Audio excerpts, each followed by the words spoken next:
Okay, so my strand was number 3, safety and disease prevention, and I focused on standards 1 and 3, which was like products, how they can relate and help personal health, and reasons why people visit healthcare providers. So I kind of took the route of like driving safety and not using your phone, not changing the music, or using like alcohol when you drive.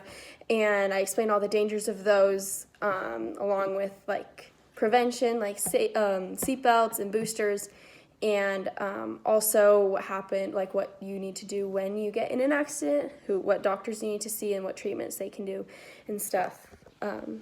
Okay, here is my PowerPoint. It just goes through, what to do if you are speeding and pulled over in drugs, distracted driving. At the bottom of most slides, I have a question bolded that can promote a discussion. And here are guided notes that go with it, and then the answer key is underneath. Here for my video, I did a distracted driving video, and it talks all about these people who are affected by people who are texting and driving and their stories. And so I also have the rubric underneath here as well. The class activity is right here, and I wanted you make a Jell-O, and the Jell-O represents your brain, and you put it in a helmet, and then you drop the helmet, and the Jell-O is fine. And then you put the Jell-O in a piece of glass, or like a glass container, and you drop it, and it shatters, and the Jell-O will kind of fall apart. And so that represents your brain, and how helmets are useful.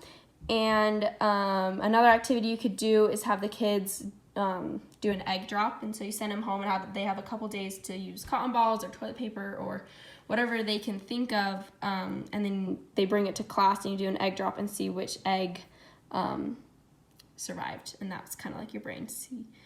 And for assessment, I decided to do an exit quiz, and it's just kind of an open-ended one to get you thinking, and I did explain the dangers of distracted driving and things you can do to be a safer driver, and what to do if you were involved in a car accident. And here are guest speakers. I did Utah Highway Patrol because they can talk about personal experiences.